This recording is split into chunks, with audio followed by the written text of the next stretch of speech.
नमस्कार. आषाढ महिना सुरू झाला की प्रत्येक घरातून मस्त तळलेल्या अन्नाचा खमंग वास यायला लागतो, बरोबर ना? आषाढ तळणे, धोंडे करणे किंवा गरमागरम भजी, पुऱ्या खाणे हा आपल्या संस्कृतीचा एक महत्त्वाचा भाग आहे.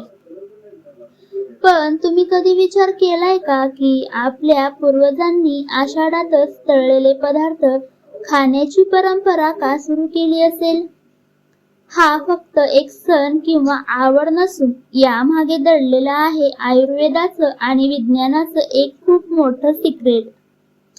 आज आपण याच आषाढ तळण्यामागील 5 सर्वात मोठी आणि शास्त्रीय कारणे अगदी सोप्या भाषेत जाणून घेणार आहोत. पहिले कारण, जठराग्नी मंद होणे. मित्रांनो, आषाढात मान्सूनचा पाऊस जोरात सुरू होतो आणि वातावरणात थंडवा येते. वातावरणातील या अचानक झालेल्या बदलामुळे आपल्या शरीरातील पचनशक्ती म्हणजेच जठराग्नी मंद पडते. आयुर्वेदानुसार मंद झालेल्या या अग्नीला उत्तेजित करण्यासाठी तेलकट आणि उष्मांक जास्त असलेले पदार्थ मदत करतात. म्हणूनच या दिवसात तळलेले पदार्थ खाल्ल्याने शरीराला पचनासाठी आवश्यक असणारी उष्णता मिळते. दुसरे कारण म्हणजे शरीराचे तापमान संतुलित ठेवणे.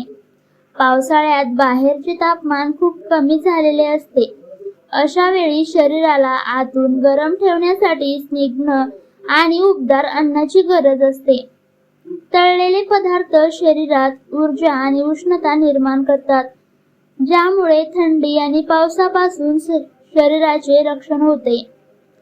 तिसरे कारण, वातदोषाचे संतुलन. पावसाळ्याच्या सुरुवातीला शरीरात वातदोष वाढण्याची शक्यता खूप जास्त असते. शरीरात वात वाढला की सांधेदुखी, अंगात कडकपणा आणि पोटाचे विकार सुरू होतात. गरम आणि तेलकट पदार्थ शरीरातील वाढलेला वात शांत करण्याचे काम करतात, ज्यामुळे सांधेदुखीचा त्रास होत नाही. चौथे कारण, संसर्गापासून बचाव.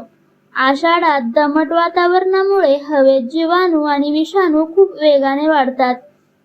पावसाळ्यात उघड्यावरील किंवा पाण्याचे अंश असलेले अन्न लवकर खराब होते आणि अन्नातून विषबाधा होऊ शकते. पण जेव्हा आपण अन्न उच्च तापमानावर तेलात तळतो, तेव्हा त्यातील सर्व हानिकारक सूक्ष्मजीव नष्ट होतात. त्यामुळे तळलेले अन्न पावसाळ्याच्या सुरुवातीला खाण्यासाठी सर्वात सुरक्षित मानले जाते. पाचवे कारण, ऋतुबदलामुळे येणारा थकवा दूर करणे. आषाढात ऊन गायब होते आणि सततच्या पावसाळ्यामुळे आळस व थकवा येतो.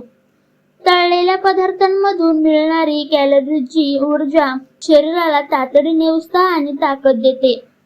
पण एक महत्त्वाची गोष्ट लक्षात ठेवा, पूर्वीचे लोक शेतात खूप कष्ट करायचे, त्यामुळे त्यांना हे अन्न सहज पचायचं. आज आपली जीवनशैली बैठी झाली आहे, त्यामुळे अतिप्रमाणात तळलेले खाणे आरोग्यासाठी घातक ठरू शकते. म्हणूनच आषाढात तळण जरूर खा, पण ते मर्यादित प्रमाणात आणि घरी शुद्ध तेलात बनवलेलेच खा. बाहेरचे उघड्यावरील आणि पुन्हा पुन्हा वापरलेल्या तेलातील तळलेले पदार्थ खाणे पूर्णपणे टाळा. विशेषतः ज्यांना हाय कोलेस्ट्रॉल, हृदयविकार किंवा ऍसिडिटीचा त्रास आहे, त्यांनी हे पदार्थ जपूनच खावेत. तर मित्रांनो, आपल्या पूर्वजांची प्रत्येक परंपरा ही आरोग्याशी जोडलेली होती, हेच यावरून सिद्ध होते. तुम्हाला या आषाढात कोणता तळलेला पदार्थ सर्वात जास्त आवडतो, मला कमेंट करून नक्की सांगा बरं का. हा माहितीपूर्ण व्हिडिओ आवडला असेल तर लाईक करा, सर्वांना शेअर करा आणि चॅनलला सबस्क्राईब करायला विसरू नका. खात रहा, स्वस्त रहा आणि मस्त रहा. धन्यवाद.